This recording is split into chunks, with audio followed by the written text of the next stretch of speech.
환영합니다, 여러분! 오늘 우리가 파헤쳐볼 주제 정말 흥미진진한데요. 지구 반대편에서 터진 지정학적 사건들이 마치 거대한 도미노처럼 쓰러지면서 우리 경제, 그리고 여러분의 지갑에까지 어떻게 직격탄을 날리고 있는지 그 완벽한 폭풍을 해부해보는 시간입니다. 전쟁, 펄펄 끓는 석유, 그리고 쫙쫙 갈라진 연준까지. 자, 이 복잡한 퍼즐 바로 한번 맞춰보죠. 금리 인하가 코앞이다 하다가 갑자기 2027년에나 올린다? 정말 뒷목 잡을 이야기죠. 불과 몇 달 전만 해도 우리는 달콤한 금리 인하 꿈에 부풀어 있었잖아요. 그런데 금융시장 분위기가 완전히 그야말로 180도 뒤집혔습니다. 도대체 무슨 일이 있었길래 이렇게 짧은 시간 안에 우리의 예상이 완벽하게 빗나간 걸까요? 첫 번째 챕터, 숨 고르기에 들어간 시장입니다. 첫 번째 도미노는 역시 월스트리트에서 시작되죠. 지금 주식시장, 그야말로 숨을 쿡 참고 눈치만 보고 있습니다. 나스닥은 0.04% 살짝 오르면서 간신히 제자리를 지켰는데 다우존스는 마이너스 0.57%로 미끄러졌거든요. 위로 갈지 아래로 갈지 갈피를 못 잡고 엇갈리는 이 숫자들. 이걸 보면 투자자들이 얼마나 불안한 마음으로 일단 좀 지켜보자 하고 있는지 그 심내가 그대로 느껴지실 겁니다. 그럼 이들을 이렇게 바짝 긴장하게 만든 진짜 원인은 뭘까요? 이정, 유가 충격, 이 모든 사태의 방아쇠입니다. 시장을 얼어붙게 만든 결정타, 바로 118달러 3센트라는 숫자입니다. 6월 인도분 브렌트유 선물이 무려 6.1%나 껑충 뛰면서 찍은 가격인데요. 2022년 이후 최고치입니다. 이 정도면 단순히 동네 주유소 기름값 좀 오르겠네 하고 넘길 수준이 아니라는 거 다들 아실 겁니다. 에너지 데이터 업체 K플러의 경고를 들어보면 상황이 더 심각합니다. 미국의 대이란 봉쇄가 길어지면 브렌트유가 배럴당 125달러까지 치솟을 수 있다는 거죠. 여기서 우리가 진짜 무서워해야 할 건 이른바 전쟁 프리미엄입니다. 중동에서 불어온 이 뜨거운 열기가 겨우 진정되나 싶었던 우리 동네 인플레이션에 다시 무섭게 불을 지르고 있는 셈이니까요. 3장, 연준의 균열, 동결 뒤에 숨겨진 팽팽한 분열입니다.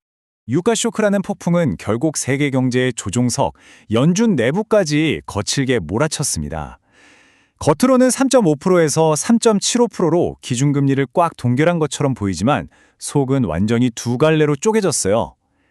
헤맥, 카시카리, 로건 총재는 금리 동결은 오케이, 하지만 완화하겠다는 뉘앙스를 주는 것엔 절대 반대라며 강경하게 나섰고요.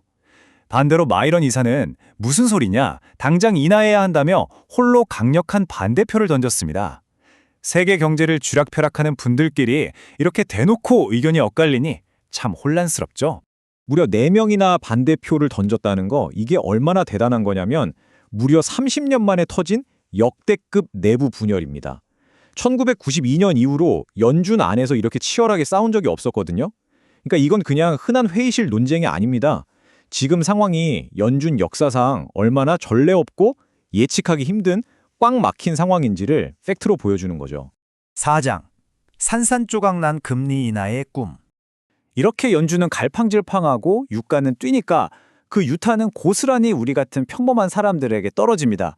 당장 미 국채 10년물 금리가 한 달 만에 최고치인 4.43%로 확 뛰었고요. 정책에 엄청 민감한 2년물 금리도 3.947%로 솟구쳤습니다. 국채 금리가 뛴다? 네, 맞습니다. 우리가 은행에서 돈 빌릴 때 내야 하는 이자도 같이 뛴다는 뜻이죠. 올해는 차 할부금이나 주택담보대출 이자 좀 싸지려나 했던 달콤한 희망이 와장창 깨지고 있는 겁니다. 노스라이트 자산운용의 크리스 자카렐리 씨가 아주 핵심을 찔렀는데요. 연준도 원래는 올해 금리를 내릴 생각이었지만 이란 전쟁과 유가 상승이 그걸 가로막는 최대 장애물이다라고요. 결국 우리가 도저히 통제할 수 없는 지정학적 리스크가 우리가 그토록 애타게 기다리던 연준의 피벗, 즉 정책 전환을 아주 깔끔하게 날려버렸다는 겁니다. 5장, 리더십 교체, 불확실성에 기름을 붓다. 자, 이 혼돈의 완벽한 폭풍에 활용점정을 찍을 마지막 변수가 남았습니다.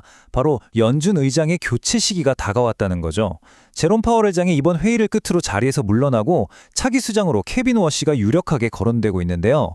진짜 문제는 이 새로운 수장이 우리가 전혀 겪어보지 못한 완전히 새로운 정책 프레임워크를 들고 올 가능성이 높다는 겁니다.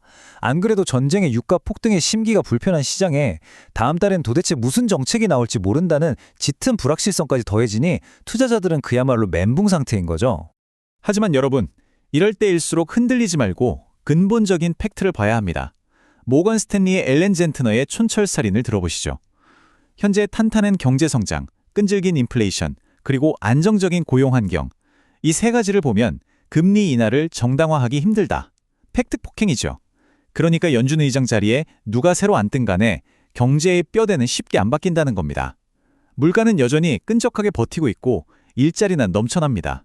수장이 바뀐다고 내일 당장 마법처럼 금리가 뚝 떨어질 수 없는 구조적인 이유가 바로 이겁니다. 자, 이제 오늘 준비한 분석을 마무리하면서 여러분께 아주 도발적인 질문을 하나 던지고 싶습니다. 전쟁 프리미엄은 계속 오르고 쫙 갈라진 연준의 새로운 보스까지 등장하는 이 혼돈의 시대. 우리가 한동안 푹 빠져 살았던, 이자가 싸고 돈 구하기 쉬웠던 그 이른바 쉬운 돈의 시대는 이번 10년 동안 영영 안녕인 걸까요? 오늘 우리가 함께 짚어본 이 묵직한 도미노가 앞으로 여러분의 투자 전략 그리고 지갑 사정에 어떤 파도를 몰고 올지 한번 깊게 생각해 보시면 좋겠습니다. 복잡한 경제 흐름을 명쾌하게 풀어본 오늘 시간 여기서 마칩니다. 훌륭한 인사이트 챙겨가셨길 바라며 끝까지 함께 해주셔서 감사합니다.